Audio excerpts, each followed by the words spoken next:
Carmania was a British Cunard Line passenger liner that served during World War I as an auxiliary cruiser for the Royal Navy. On 14 September 1914, Carmania fought the German auxiliary cruiser Cap Trafalgar off Trinidad and emerged victorious in the first battle between such vessels.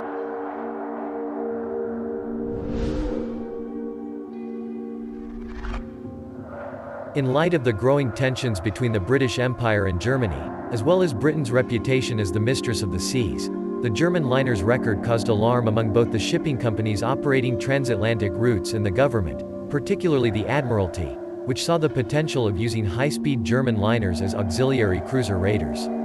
3 years later, the Blue Ribbon was claimed by another German liner, the Deutschland, further increasing concerns in Britain. The Admiralty's suspicions were justified. With the outbreak of the First World War, many German passenger liners, including the aforementioned Kaiser Wilhelm der Grosse, became raiders.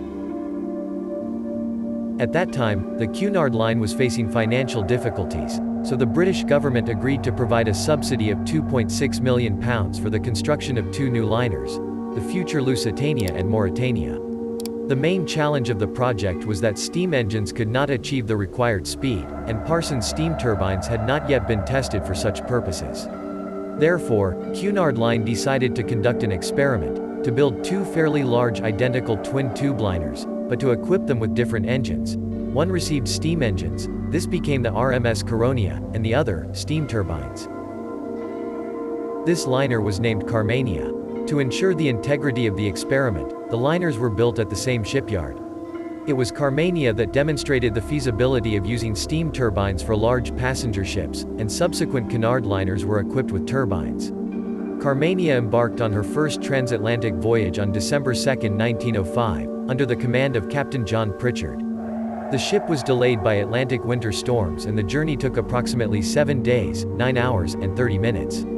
Carmania and her sister Caronia served the Liverpool, Queenstown, New York passenger line.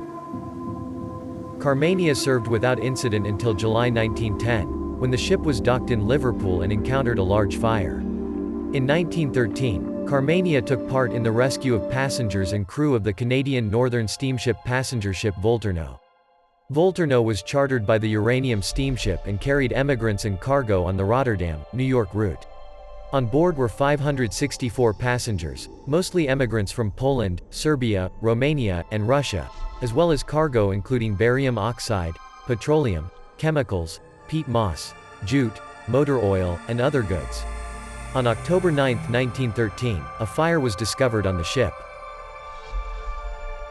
Carmania, located 79 nautical miles from the crash site, was the first to arrive on the scene, but a strong storm, force 9, and 10-meter waves made it difficult to rescue passengers. In the end, Carmania was only able to save 1 passenger, despite vigorous efforts. With Volturno's radio room destroyed in a fire, Carmania's actions helped coordinate the rescue effort. Most of the passengers were saved by the ship's Grosser Kurfürst in Grönland. Under the command of Captain Harwood, Carmania was requisitioned by the Admiralty with the outbreak of World War I. At that time, Carmania was returning from New York, so the cruiser HMS Drake was sent to meet and escort her.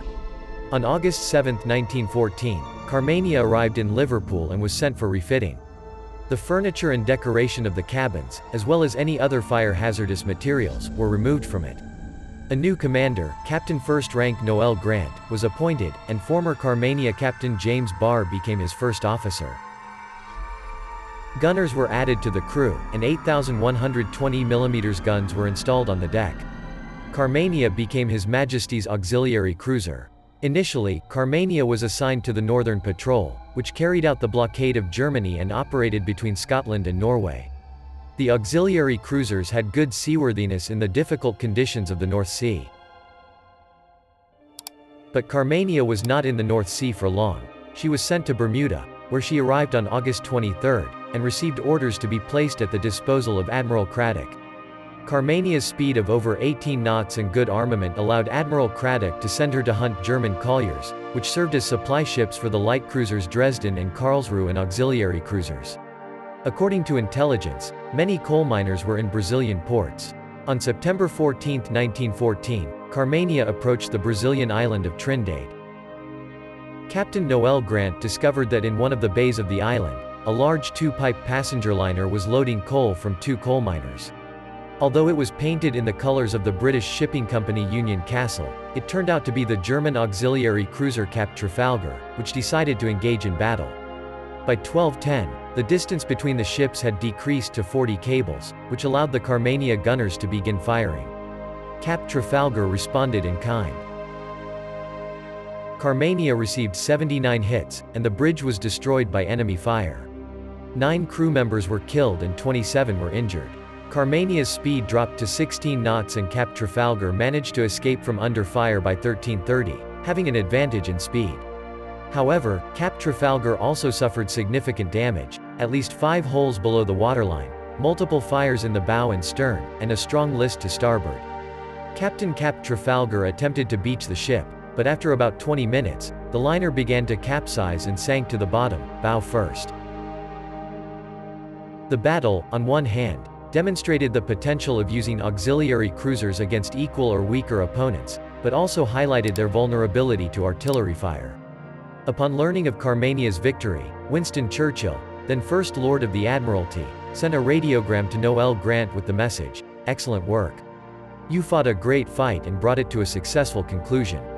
Carmania, heavily damaged, was sent to Gibraltar for repairs and therefore did not participate in the Battle of Coronel or the Battle of the Falklands. In 1916, Carmania was called upon to assist in the Gallipoli operation and was later converted into a troop transport, ferrying Canadian troops to the European theater.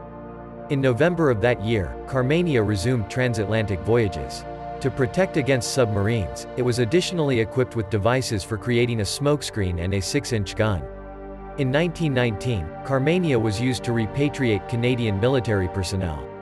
In the early 1920s, the speed of Carmania and Caronia was no longer sufficient to attract passengers on transatlantic routes. For this reason, these liners, as well as 2 more medium-tonnage liners of the company, Albania and Saxony, were first converted into so-called cabin liners, designed to transport passengers with sufficient comfort, but for a reasonable fee. The ships were also used as cruise ships for winter cruises from New York to Havana, the Caribbean islands, and the Mediterranean. On March 22, 1924, Carmania ran aground at the mouth of the Mersey River and was unable to free itself, requiring a radiogram to be sent for assistance. There were no passengers on board as the liner was sailing from Liverpool after refitting. On April 5, 1925, Carmania sustained minor damage when it collided with a pier in Liverpool Harbour. None of the passengers were injured. However, in 1931, due to competition from more modern liners and the effects of the worldwide economic downturn, Carmania was withdrawn from service and later sold to Hughes Bachlow and Company. It was dismantled for scrap metal a year later.